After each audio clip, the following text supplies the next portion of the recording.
Good morning. Good morning, smart cities, and good morning, smart citizens that have there joined us in this very, very populated exhibition and Congress Hall. I really love Cities Made of Dreams theme because we, in United Cities and local governments, we feel that local governments, the leaders of the cities and the towns and their associations are actually the sentinels of the dreams of the populations. And I'm delighted because I have two champions of these sentinels, the mayor of Banjul and the mayor of Subang very different parts of the world, very different realities, with the same dreams, you know. The dreams are about living a happy life, being safe, and knowing that when you have a problem, someone will be there to try and solve it with you, that you are not alone. This is why we humans, we love to live in cities. We live together. And building communities is what we are about. We've been in Durban, in South Africa, for the past week, trying to identify how are those dreams built and what are those dreams made of. And we want to share with you some of the critical issues that our political declaration, coming out of 3,000 participants from around the world, mainly mayors and councillors, what it looks like and what are the key components of those sentinels of dreams. United Cities and Local Governments is a world organization that gathers all of these leaders from around the world and that is made up of 250,000 members. And we are the inheritors of a movement that is almost 100 years old. So we've been at this business for a very long time. And this is what we have discovered, so we want to share it with you. Our movement and our cities need to be equality-driven. They need to be inclusive. They need to give citizens, old and new, so newcomers, the space to fulfill their ambitions. And you can only do that if you think about your future locally, and you involve the communities. I've got the sentinel of the dreams here, the mayors from different parts of the world, and my team. And my teams are the ones that will be sentinels of their vision, transforming their vision into reality. They are going to be moderating this session. Pablo there, Massimo, Fatima, and Ainara. So this is a very open conversation, actually. Let me start with a question to you. And then they will take it from there. We will invite mayors to see whether they identify with that. May I ask you one question? What is your main dream now in your city? What is your city? Where do you live? And what is your main dream? I'm Brazilian. I live in São Paulo. And the main dream for São Paulo is security. So she wants to live in a secure place. She comes from São Paulo, and security is the basis to fulfill her dreams. We'll come back to them. Security plays a strong role in our declaration because security is not only about safety, but it's also about accountability. It's about governance. It's about how we organize each other. One more question, and I leave it to the team to continue the session. Sir, what is your dream and where do you come from? Sure, I'm coming from Toronto, and my dream also to open more job opportunities and doors to people from vulnerable communities, so inclusive economic opportunities for everyone. So jobs, having a way to make a livelihood, actually. And the futures of jobs, that is something that I will be speaking in a plenary later, and I think that is one of the questions that we need to ask ourselves in this smart environment. How will they look like? And what is the difference between that dream in the global north and the global south? Because I think the dream might be the same, but how you shape it is a little bit different. So I leave you in the hands of the team. I very much look forward to working with you all and to helping shape your dreams through the leadership of mayors and councillors around the world. Please do support your mayors and councillors and become a councillor or a mayor one day. That's a way to fulfill dreams. Pablo, the floor is yours. And thank you, Mayoress and team. We will start with this simple question that what does it mean for you, Mayor of Banjul in the Gambia? You need to know that you are with two women that are the first women governing their cities, which is a powerful kind of leadership.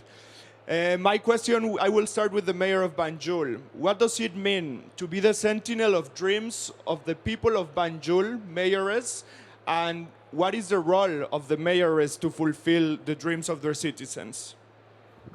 Thank you very much, Paolo.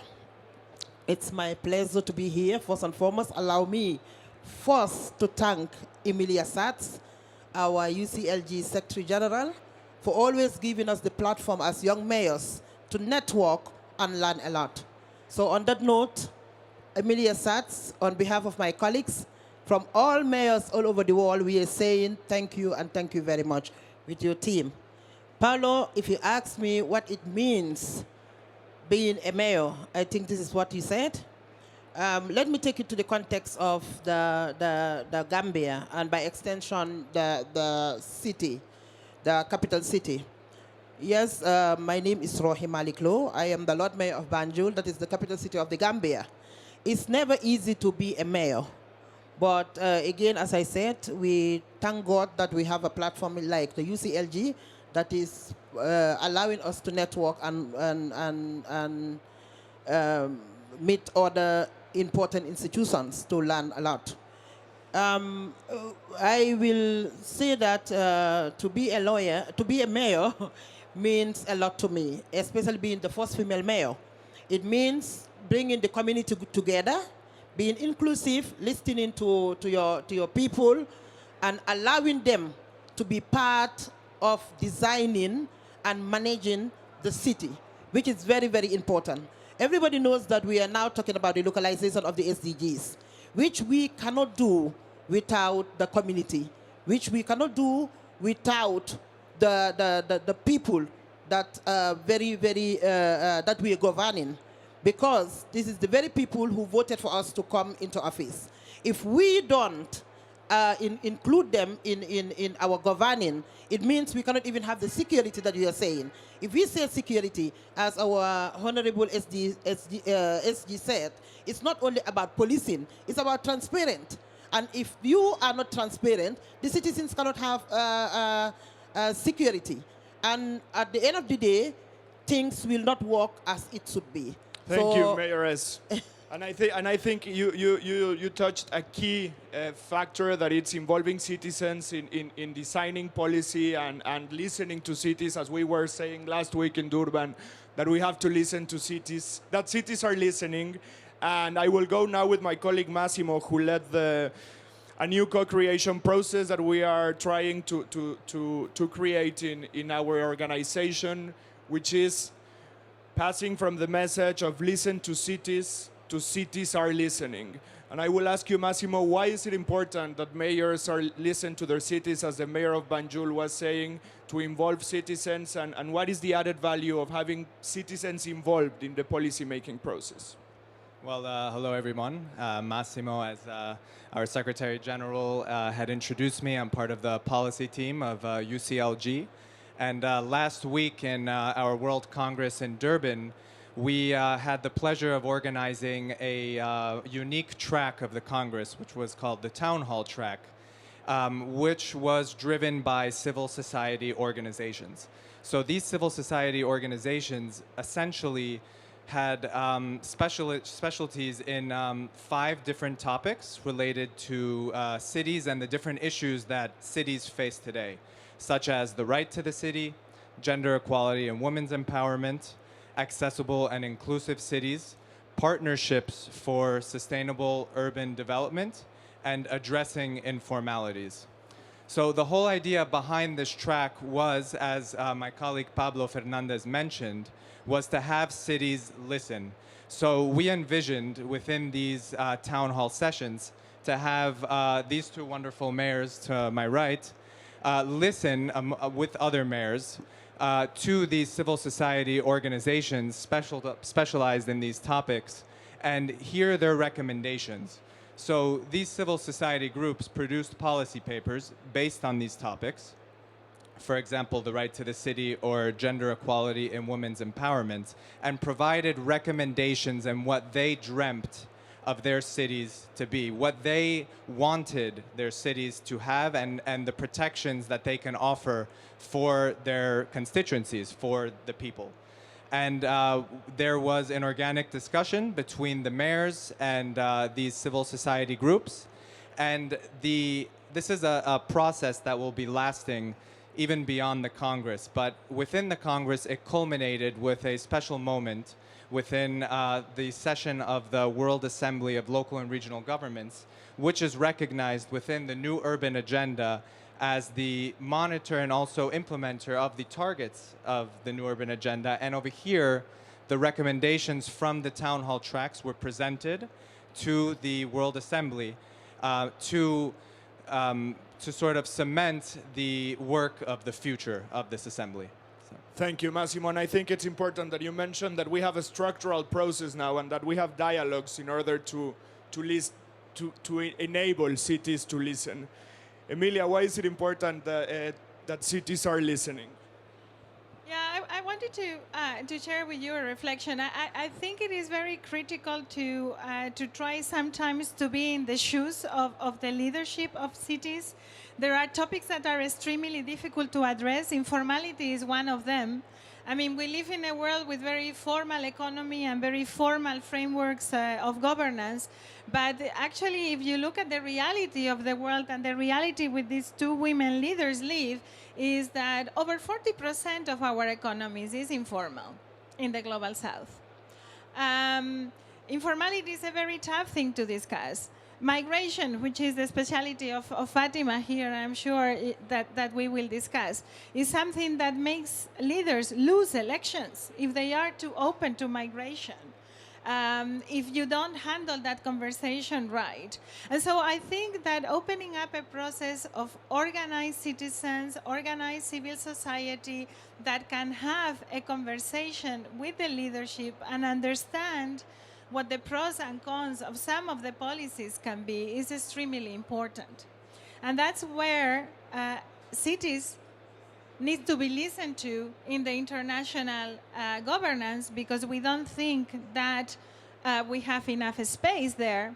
But we also think that we need to listen to the citizens, to the communities, to actually shape the agenda, like the mayor of Banjul was saying. So I want you to put yourselves under the hat of the leadership to actually discuss some of these topics, because sometimes we vote for leaders that are actually defending very tough things, and we don't always help them actually go through with the policy implementation. So that's what I wanted to share, and why this structural dialogue, in my view, is very, very important. Thank you, Emilia. And I will refer to Mayor Noraini Roslan from Subang Jaya, who was involved in the Town Hall of Partnerships for Urban Development.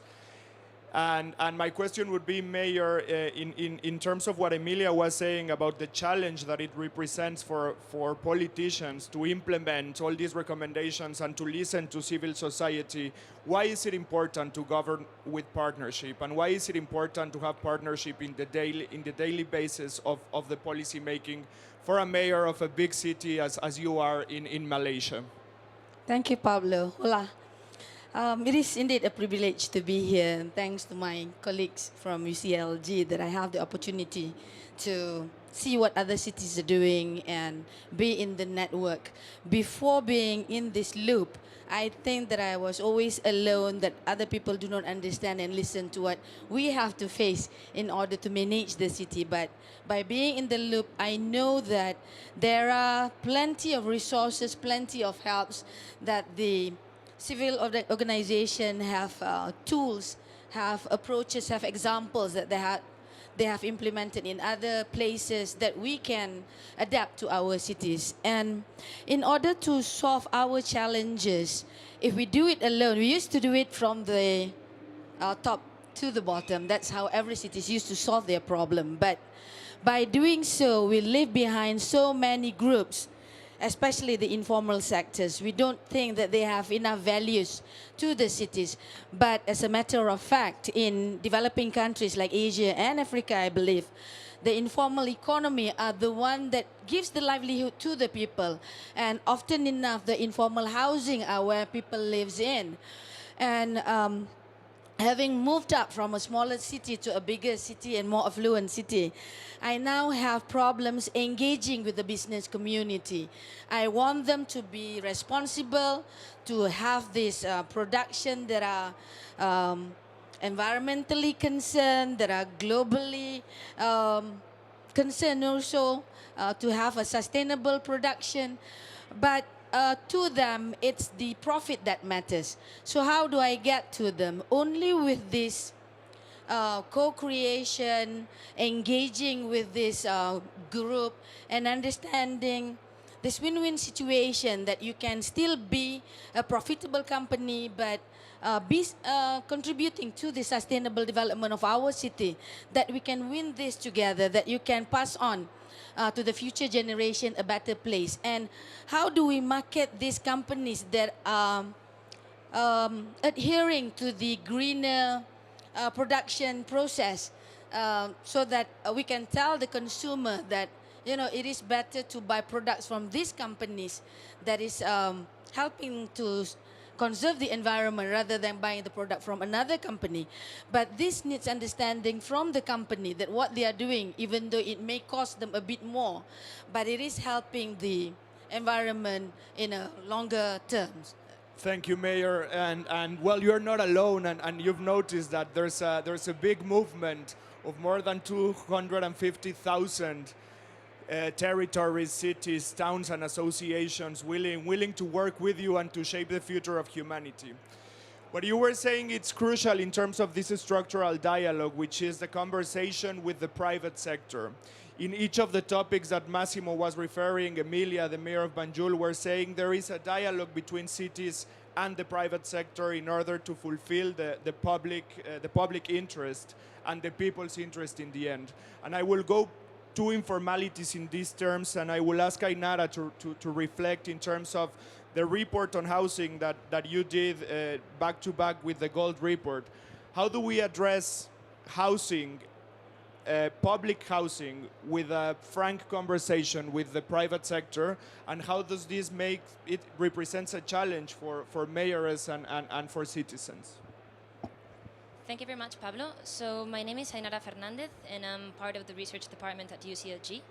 And I'm very happy to be joining you today after having launched the 5th report from the Global Observatory on Local Democracy, as well as a report that we have elaborated on the global state of the housing crisis. So I was thinking about the two questions that were asked by you here in the public.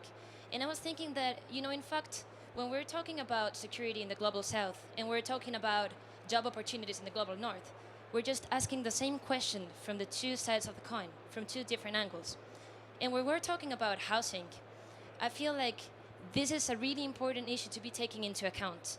And what was really important for me in terms of what we advanced with this global report on housing, what we advanced with the political declaration, was that we made clear that settlers that live in informal settlements are not recipients of housing aid.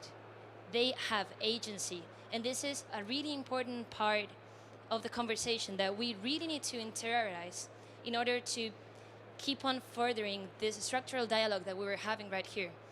And this we know now. This we now need to tell the private sector as well.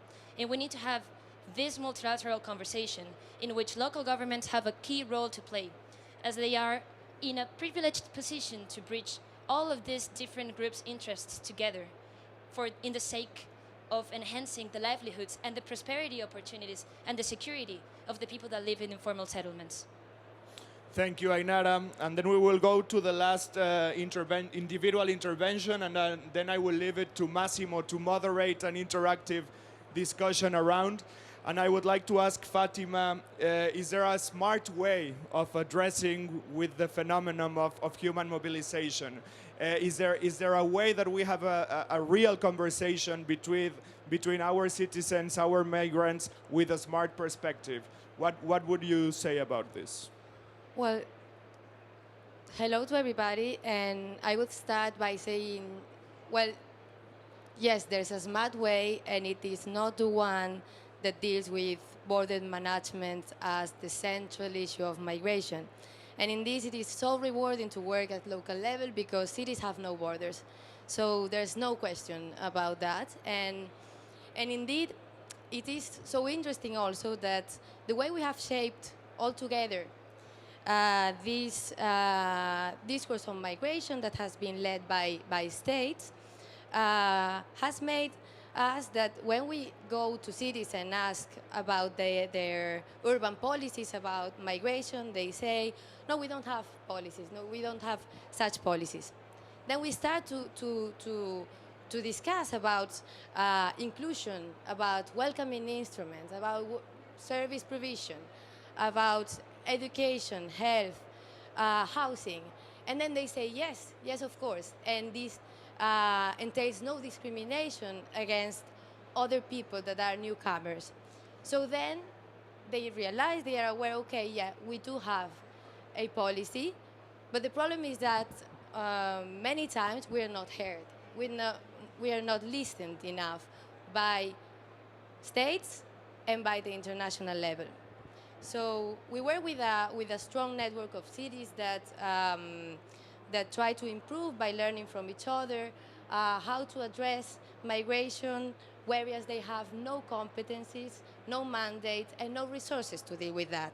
But still, they cannot resign, they cannot give up, they cannot decide not to attend the needs of those that are in front of their houses, that are coming to their cities looking for opportunities, or that are flowing out from their cities, provoking brain drain in their local territories.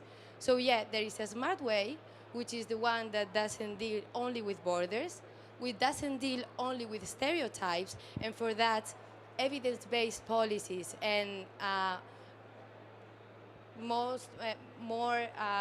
capability to deal with those data to address the needs of those that are not maybe legal in state terms, regardless of their legal status, would be the first step of it. But for this, cities need to be listened by the ones who own that capability to do those policies.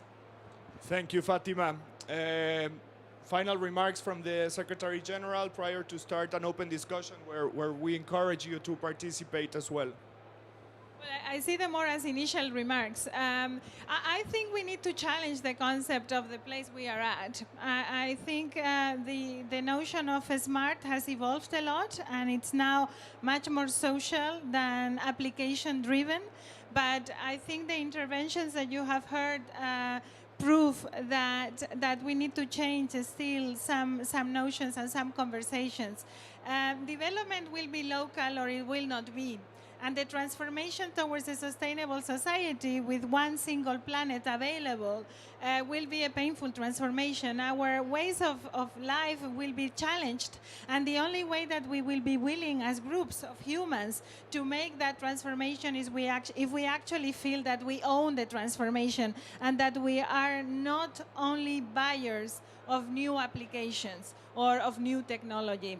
So this is what we are trying to do, developing this political view of our future, which is centered in the communities, and the communities respecting not only humans but life in the planet. So we need to drive an ecological transition that will make us owners of our own future, that needs to be equality driven, and that also needs to be driven by solidarity. I think the barriers between the global north and the global south need to dissipate much faster than some of the big multinationals borders are defined, and we are looking forward to defining a new governance where communities and local leadership have a much stronger role. And so that's the dissenting voice that we are trying to bring to this important annual gathering here at the Smart Cities. So I very much look forward to hearing about the outcomes of your conversation. Thank you, Emilia. Anyone from the audience who want to ask a question to our mayors or to our team or a comment? Yes. And introduce yourself, please. Yeah, thank you very much for the discussion here. It's very interesting to hear. My name is Katrin. I'm from the company Fujitsu from Berlin. And I would be curious to hear what kind of formats do you use to interact with the inhabitants of your cities? And because from my point of view, it's always hard to get the people involved. Many people have full schedules on their own with family and work and so on. So how do you make it very easy for them to participate in your initiatives? Thank you. Thank you. Mayors, any of you wants to answer? How do you involve citizens and what are the mechanisms? We start with Subangyaya and then we go with Banjul. We used to have big public forum that speaks to general people, but that doesn't work. Once we start going to the community, to the local neighborhoods, and listening to what their challenges, what their problems, what their priorities are, then we started to make changes. The same thing with business communities. Once we focus on their own needs, their own talking to the specific groups. One is specifying your audience through open conversation. And nowadays with this social media, we receive a lot more feedbacks from the general public. But what I found out is that when you do not interact face to face, people tend to be rude.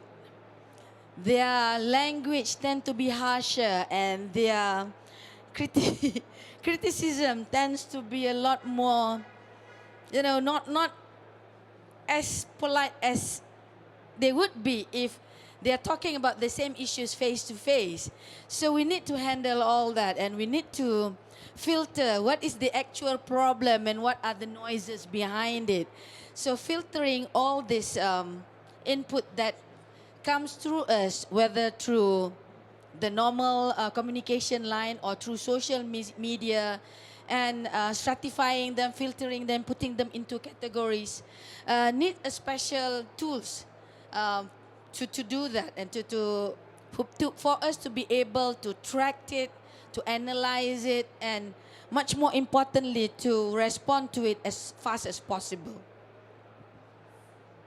Thank you very much. My city, first and foremost, is a very small city. So what we normally do is we have a monthly council meeting. And this is the general council meeting, which we normally publish and announce to the general public so that they can come and contribute. They cannot say anything, but they can watch. And then we have our traditional ways of reaching up to people, because we have what we call the naming ceremonies, for example, weddings and so, where all the community will be together. And there sometimes also, after enjoying ourselves, we bring politics into it, talking about our problems and so. We use also our local radios. We use also in the community, people who are very, very vocal in the community also. When we want to share information, we also talk to them. We use different means in the mosque, and we talk to the pastors, for example, in church, when we have a very important message to disseminate, we tell it to the pastor, and we talk to the imams also. On Friday prayers, they can also talk to people. We use different means. And we also have a box in the council where citizens can also drop their concerns. Yes. Thank you, mayors. Thank you very much. So I think what we got from their two responses is that there need to be tools to formally engage with civil society and with citizens. And that actually brings me to a remark that I had with regard to our Durban political declaration. One of the points in there is that we as a local and regional government constituency representing local and regional governments, we work towards enhancing local voices, and we work towards enhancing the voices of locally elected officials. But even if we work towards that, we have to acknowledge that that is not an end in and of itself. The end would be to make it so that we can arrive to more inclusive and more accessible societies and to increase the quality of life of citizens. And I mention this point because I think that this is also very much related to where we are right now in the Smart City Congress. Smart cities, as we see them, are not an end in and of themselves. They have to be seen as a tool or as a mechanism to be able to arrive to a type of society in which everyone feels included, in which it is seen as accessible, and in which the quality of life of citizens is increased. I mean, maybe we can go out and say that smart cities aren't really the goal, but it's really smart citizens and being able to have find solutions for problems that are inherently local. So I would like to ask if anyone else has any other questions for any of our participants over here. Does anyone have a question? And please introduce yourself. Hello, good morning. My name is Rafael. I have a question actually for the two panelists who have been elaborating on migration and also on housing. So I was thinking both files, I'm sure they're very interconnected, and also in the end I think they all fit and feed into sustainable development. So maybe you can elaborate a little bit like on the interconnections and how this all relates to the global 2030 agenda. Who would like to start? So thank you very much for your question. The main issue that comes to my mind is that there is not a single way of speaking about sustainable development without taking into account that the challenges that we're facing are interconnected, and that we can no longer afford to think about policy in silos, in sectoral ways. This has led us to a critical point in terms of, are we going to have a future? So when we are asked questions regarding the interrelation between, for instance, migration and housing, for us, seeing it from this side, from the side of local governments, from the local perspective, what we see is that, for instance, when we're talking about the increase of informal settlements in many cities around the world, where are these people coming from? This is migration flows as well. There is not a single way of looking into an informal settlement and just seeing a blur. This will lead us nowhere. We need to understand the dynamics that underlie the formation and the workings of informal settlements. And migration is a key issue that we need to be taking into account and that we need to appropriately and in a human-based way be dealing with. So for us, from the research department at UCLG, what has been the main focus of our work over the past 3 years has been the elaboration of the fifth report on global democracy, on the state of global democracy around the world. And I want to share with you a concept that has been the concept that we have been building on, and it is the concept of localization. What does this mean? This means understanding that the global commitments towards sustainability that member states have subscribed around the world will happen at the local level. And for this, we need to empower local leaders, we need to empower local communities to make these commitments a reality. Why? Because migration policies, housing policies that really respond to the needs of the citizens are those that emerge from the local level. And this is what we call localize the global goals. And in this sense, I don't know what you think about it.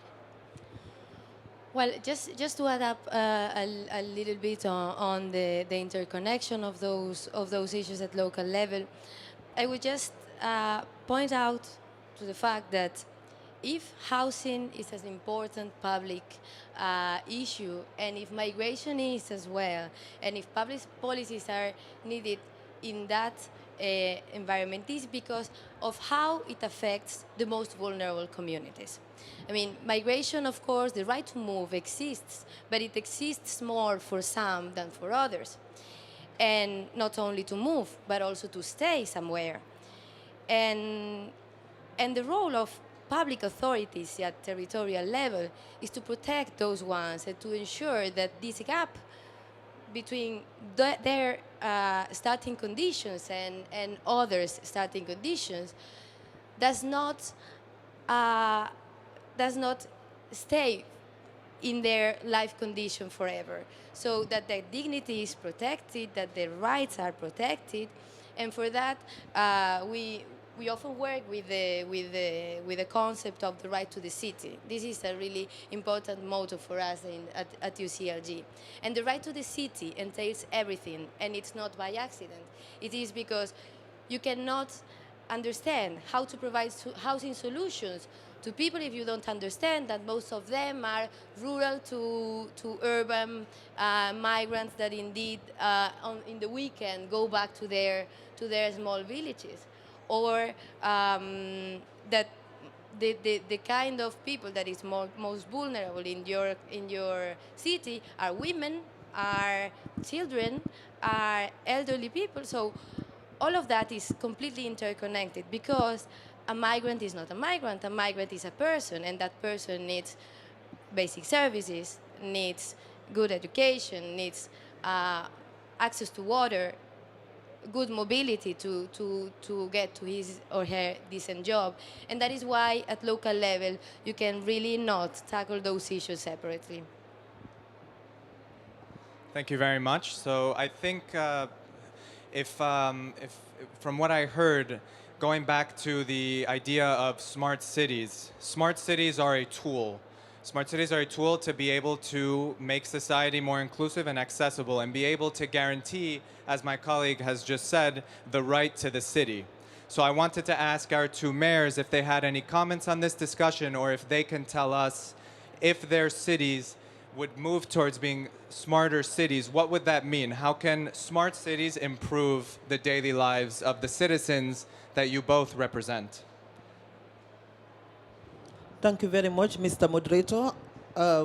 After all being said, I think we all will come to an understanding that cities has a problem. And at the same time, to understand that cities are the driving force of the economy. We have of migration here, we have of the environment, we have of women empowerment. So basically, it means that all these SDGs has also to do with cities. So, and this is why it is also very important. Again, you asked about involving the citizens and how to make the city a smart city. We cannot do it without being inclusive. As a mayor, I cannot do everything alone. The citizens are the very one who voted me in to be a mayor. So I need to listen to them. I need to know, to design and plan the city together with them.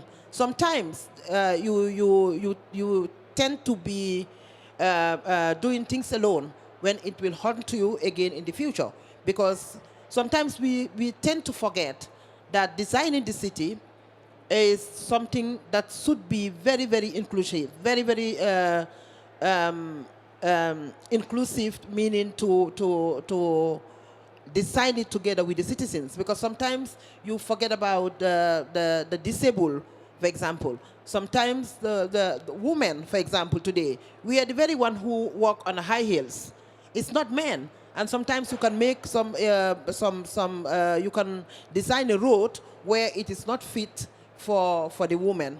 So to make the city smart, I think definitely it's very, very important to be very, very inclusive, to listen to the citizens and work it out together with them.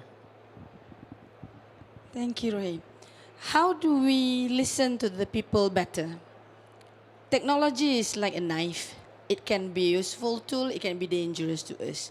Listening to all the social media can be very noisy to cities, and it can be, it doesn't tell the whole picture. Like if any area have potholes and there are 20 people reporting on it, it's just one potholes.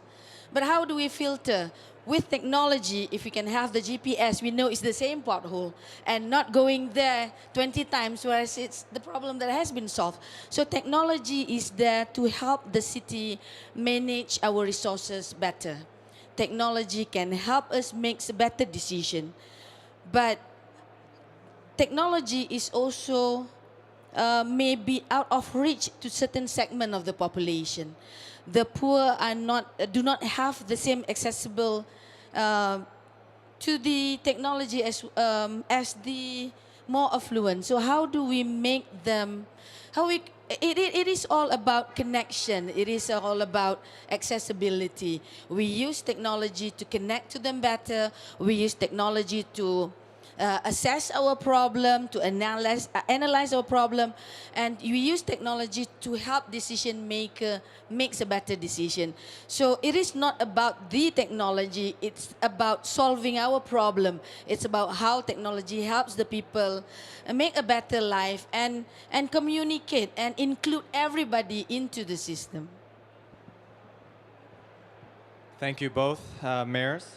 And I think this also an important point when speaking about smart cities and the role that technology will play in the future of cities. We also have to think about not only how technology can protect human rights on the physical level, but also human rights on the digital level. So we're talking about digital rights, meaning having access to internet, being able to, through that access, being able to access opportunities, being able to live in within a government system that is transparent and accountable, in which everyone has access to the same information.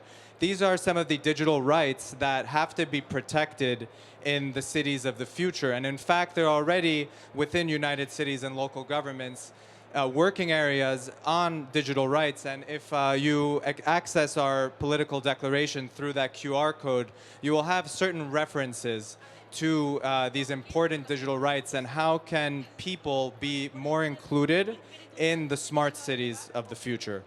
So I would like to ask anyone if they had a question for our staffers or for our mayors. Anyone? Please don't be shy.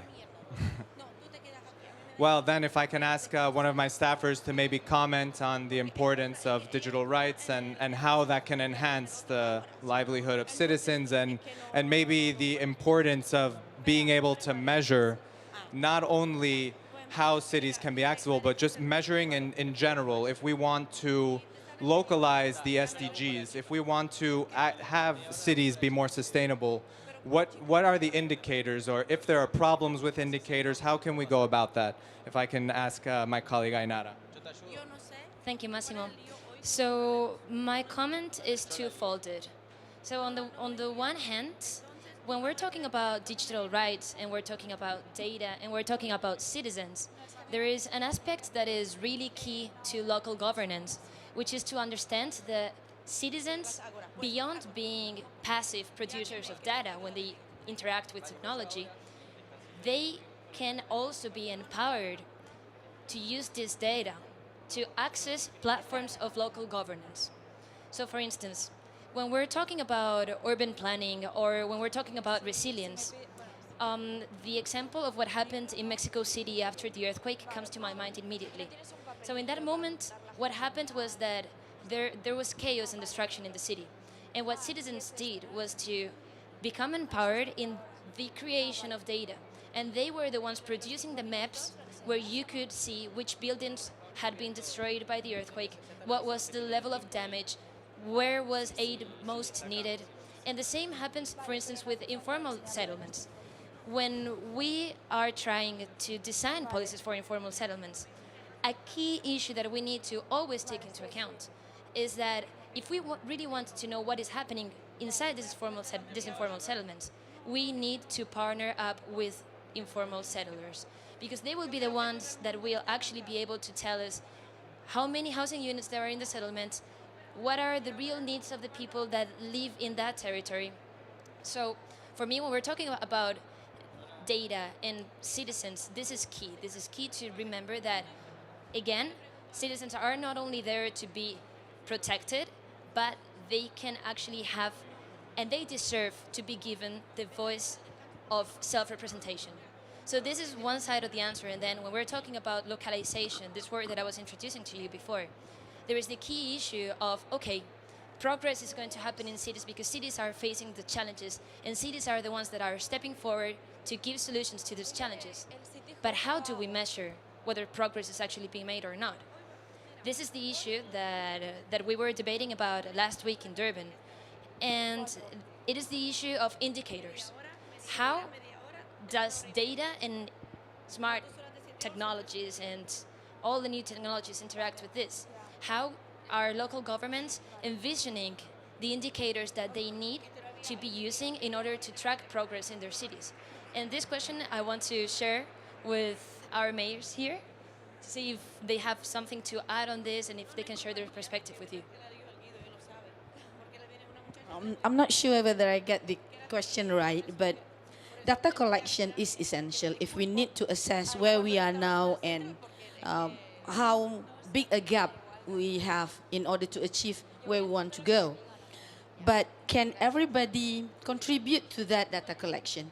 Whether they have the accessibility in giving the information seamlessly, quickly, and unbiased. These are the challenges that certain application tools need to understand.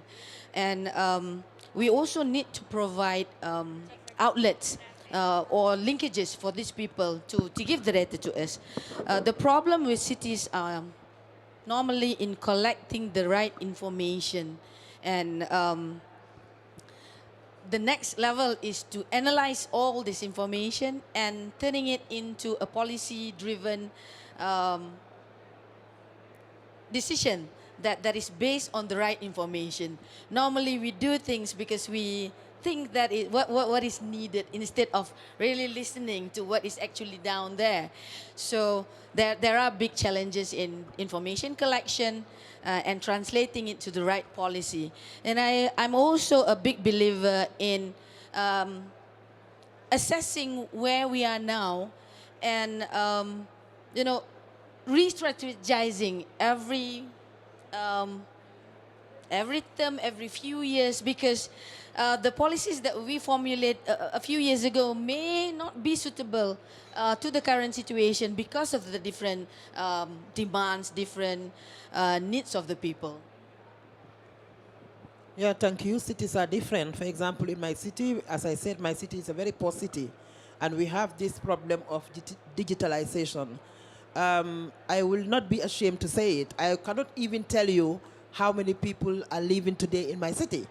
Because simply, when we collect the data, for example, we don't have the means of upgrading again the data. So this is the very problem that I am really, really having in my city. And I am urging UCLG also to help me as soon as possible to try to at least digitalize the very necessary things like to know how much is in how many people is in my city, and some other important issues. So definitely with digitalization, we are far, far behind. Thank you, Mayor. So I think the points that we got are very important because it also shows how important data can play in the lives of people who live in informalities. In fact, we always like to say that in informalities, they're not the problem. They're the solution to the problem. They are a reaction towards problems that cities face today. And data collection could be a way in which it gives local people living within those informalities a voice and an identity, being able to have them participate in local democratic practices. So I think these points are very well taken. And I wanted to also ask my colleague Fatima, who specializes on migration, the role that data can have within migration and how it can help cities attempt to deal with this important matter. Thank you very much, Massimo. Indeed, once again, when it comes to migration and more specifically to inclusion and social cohesion, which is our real work in that field, data and evidence has to do with rights protection and with fighting stereotypes and discriminatory discourses and hatred discourses that are driving forces right now in migration policies. And we see in many cities, Italian cities, but also in other countries, that there are cities fighting even national policies that are so restrictive on the basis of also data and evidence that provide more like a more real picture about the reality they face, and saying we can handle this. We can definitely welcome people, because it is not as much as it is said, and this is the same as with what was called the refugee crisis in 2015. And just to finish this with just coming back to what the mayor of Banjul was saying, which is really relevant to us and to the work we do in UCLG. As she was saying, many local governments do not have the means, the resources, the capability to afford this digital transition that is needed to protect the rights of their citizens. That is why it is so important that there are structures that allow them to exchange knowledge with their peers from other cities in the world, which sometimes do not have the resources either, but maybe have come across a solution to achieve the same, a policy that is data-driven and based on the data available. And this is, for instance, something we do in our migration project. What we do is just putting together those cities and posing them those questions: how do you handle data? And at a certain point, there's a conversation going on cities that really speak to each other, on the means they have and the way they can handle it, because they face the same problems. And sometimes the resources are unbalanced, but the willingness is the first important thing, and the awareness that data are needed to change something. Any comments from the mayors on this? Well, I would like to mention that this format that we have over here is also reflecting the format that we had in our Congress, in our World Congress in Durban, South Africa, which was just last week. And these two mayors were specifically involved in this town hall process, in which the idea was to have discussion between civil society groups and local and regional government elected officials on these important topics. And I think for the future, it would be also important to have the topic of smart cities involved in this town hall process, to understand how exactly civil society is tackling this issue, and what they can recommend for local and regional governments for the future. And I just wanted to ask our mayors if they thought that this process was useful, and what they thought of listening to these civil society groups on these specific topics. Thank you very much. I am personally working with civil societies, just as I said in Durban. They are very, very important. At the beginning, to be quite honest, you might look at them as distractors, because we don't speak the same language, politicians and civil societies. But at the end of the day, when I start engaging them, I do understand that they only mean good for the city as well. So it is very, very important to work with them and to listen to them. Of course, we speak different languages, but we have the same we have the same aim for the city. There is this saying that if you want to walk fast, you can walk alone. But if you want to walk far, you have to walk together. Cities cannot do it alone. And before I embark on this community empowerment project in the low-cost area, I thought it's all my responsibility to give whatever that they need to fulfill whatever that they want. But I think about it, and if I do that, I can only reach out 1 or 2 communities. But if I work with my partners, maybe I can upscale the program. So once we get down to that particular communities and identify what their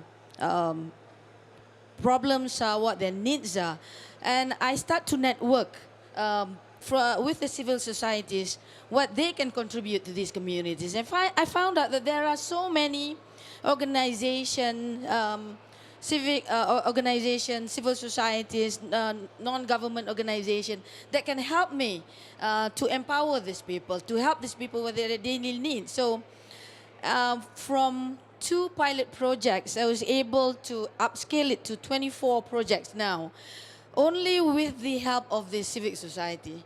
Without them, I cannot be as fast and I cannot reach out as much as possible. So this applies to also other segment of the society, like I said before, with the business, private sectors. Before this, it's us telling them what you need to comply to our requirements. But with the through their business chambers, through their associations, I can talk to a lot more, and in a group agreement, they can together commit to contribute to the better society, to better future for all of us. So civic societies helps us to achieve the sustainable development goal faster and better. Thank you very much, Mayor. So we only have, less than 3 minutes. So if anyone has any last question, please come forward now with any question for any of us. If not, I'd like to invite you to visit the UCLG website, because over there you can find, through our Congress section, you'll have access to this political declaration, which all constituencies of UCLG have given feedback towards and amendments towards it. So it was a collective co-creation process. And I'd also like to invite you there, because over there you can find the policy papers that were the culmination of these town hall processes between our local and regional government elected officials and the civil society groups. And they are divided into the 5 topics that I mentioned earlier: the right to the city, accessible and inclusive cities, sustainable urban development and partnerships, gender equality and women's empowerment, and addressing informalities. So there you'll be able to find those policy papers, and within those policy papers there are specific recommendations that are meant for elected officials to be able to tackle these issues and make their societies more inclusive and accessible. So if anyone else has any other closing remarks from our panel over here, please. I just once again want to appeal to UCLG to at least come to Gambia and help us. The gap between the poor countries and the rich countries is very huge. And we understand that we cannot do it alone. We want to do it, but we don't have sufficient revenues to implement things that we want to do. So on that note, I want to thank you once again for giving me the platform. Thank you, Mayor. And if I can just give it to the Mayor of Subang Jaya for just a short closing remark. Our needs may be different, but I know now that we have friends. That's the important thing, that I'm not alone, that there are tools, that there are approaches, there are methodologies, that there are people there, the resources abound that can help us achieve a better world. Well, thank you everyone for coming. Thank you.